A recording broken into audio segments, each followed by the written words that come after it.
numéro du mois de juin de la revue Études a une thématique assez éclectique.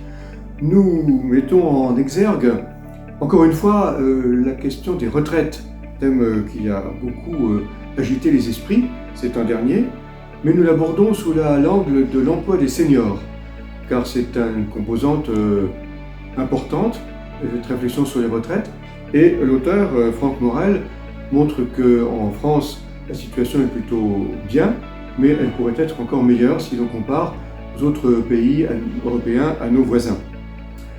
Nous abordons aussi la question des grandes métropoles au niveau mondial. On sait que la population mondiale augmente et que la concentration se fait dans les grandes métropoles. Est-ce qu'elles sont viables?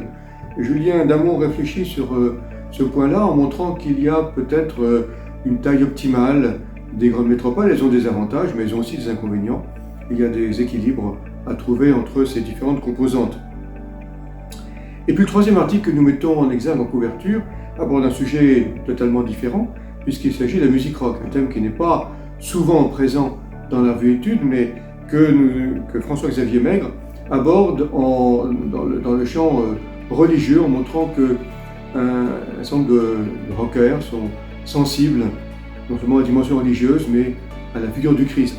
L'article s'intitule de manière évocatrice « Le rock et la croix ».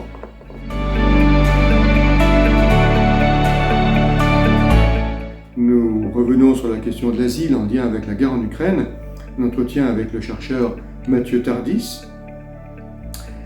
La question de l'adolescence aussi, adolescence c'est par rapport à la fiction, au manga, aux sagas, qui sont fascinantes pour les adolescents par Julien Cueil, enseignant de philosophie et psychanalyste. Le thème des écolieux, laboratoire pour une démocratie écologique par Cécile Esvent et Cécile Renoir.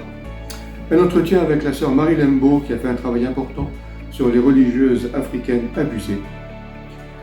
Arnaud Join-Lambert, théologien, fait le point de l'Assemblée européenne du synode sur la synodalité qui a lieu en février. Et puis, comme d'habitude, les expositions, les films et les nombreux livres du mois. Bonne lecture!